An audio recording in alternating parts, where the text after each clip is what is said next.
A tragic story out of Florida with local ties. A mother and her son were shot to death in their home in Tampa Bay this weekend. As detectives tried to calm him down repeatedly and struggled to understand what he was saying about the day he gunned down his girlfriend, Stephanie Willis, and her 10-year-old son, Ricky. The state, knowing nothing about me, would have you believe that before you was a vicious man who went hunting for human lives. Good day, my beautiful people. I am the Mysterious Black Bandit. Welcome back to the #1 true crime / tragic events channel on YouTube. Before we get started, let me say thank you so much for your kind words. They truly mean a lot. Now, y'all already know what I need you to do. Go ahead and hit that like, subscribe, and turn on those notifications so you don't miss out on any of these good videos. And once you've done that, let's get to this thing.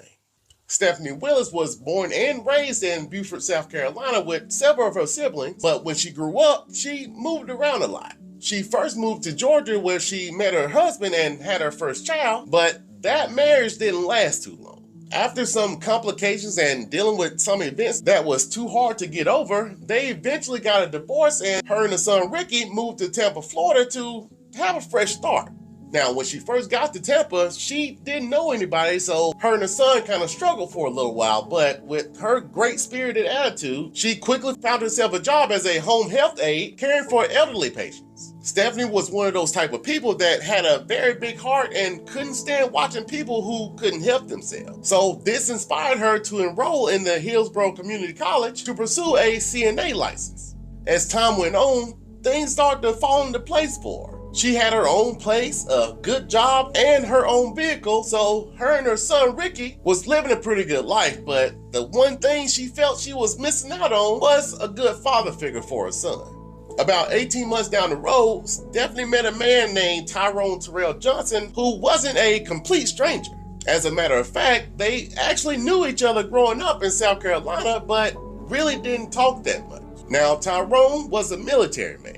Between the years of 1994 and 2002, Tyrone served in the U.S. Marine Corps and became a corporal, then served in the Army and left there as a sergeant. If you look at his Facebook page, you can tell he was very prideful in service and African-American heritage. Majority of his profile was filled with military-themed photos and images of Martin Luther King Jr. and Nelson Mandela. Now, at first, Stephanie absolutely adored Tyrone. He was everything she was looking for in a man, and on top of that, he got along well with her son.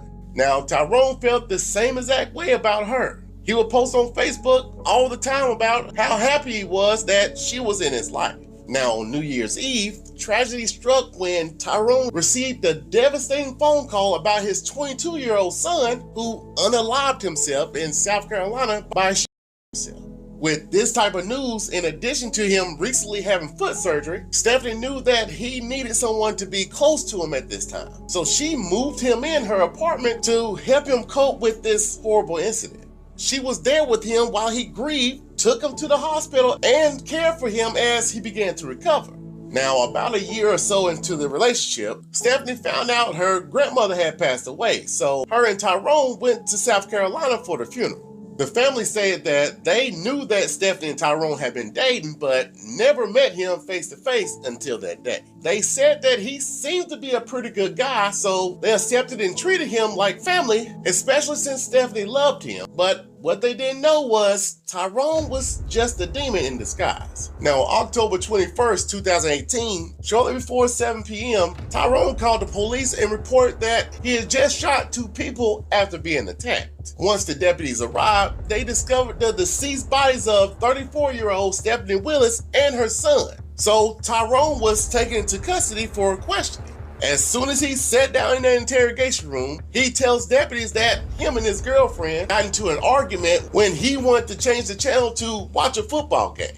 He stated that once they finished arguing, he went into the bedroom to pack his things. But as he was doing so, Stephanie walked in behind him and started berating him by saying all he did was sleep all day, complained about their sexual relationship, and on top of that, blamed him for his son, his own life. But despite the ongoing argument, Tyrone tells the investigators that this is when he sent a Facebook message to his father, who lived in South Carolina, to pick him up the next morning.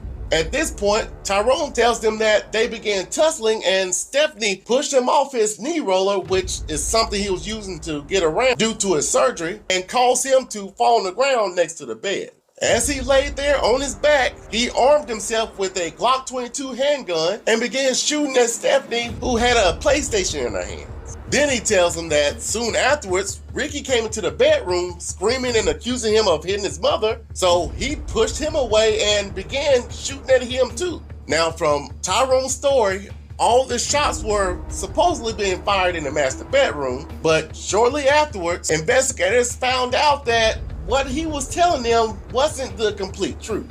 As Tyrone was being interrogated, deputies who were at the apartment found 2 bullet holes in Ricky's bedroom and blood underneath his bed, which indicated that Ricky was scared and tried to hide under his bed to get away from Tyrone.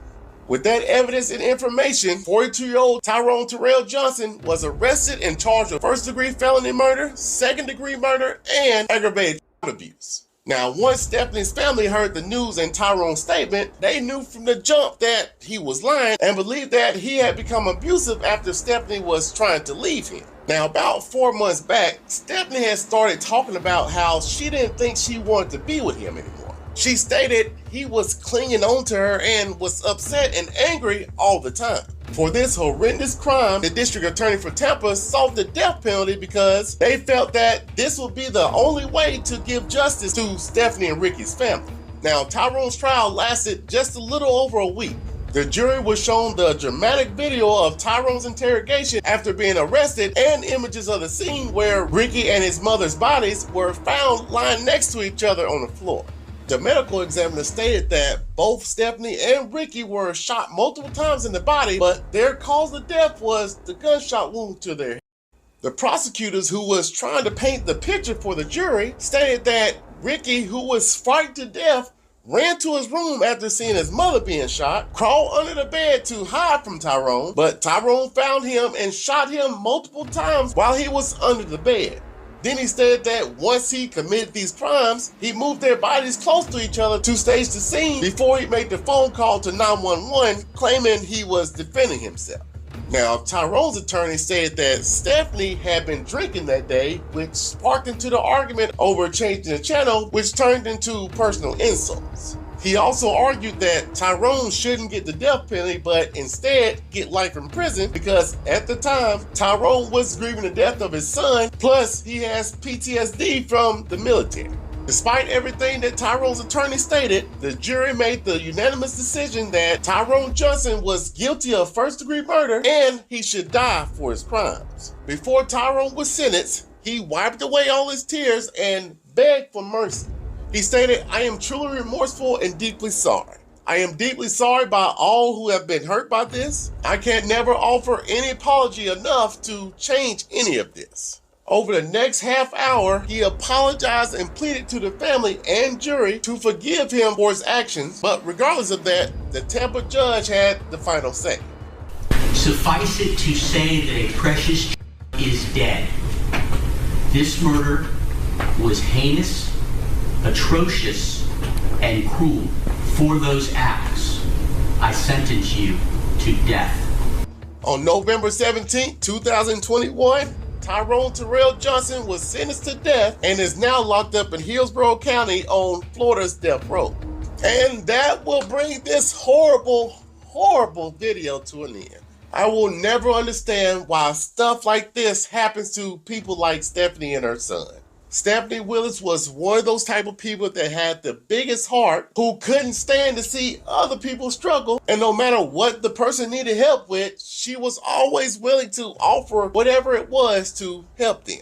Then her son Ricky was a very sweet and loving person who had a lot of friends. His principal stated that despite his learning disability, he was resilient and always wanted to learn, so he persevered in all of his classes. Both Ricky and his mother had a very long and prosperous future ahead of themselves, but due to this maniac, they will never be able to live out their dreams. I want to send my sincere condolences to the family and anyone who was affected by this tragic event. And y'all remember that October is Violence Awareness Month. So if you or anyone you know is being abused, I'm sure that there are several organizations in your area that are willing and available to help.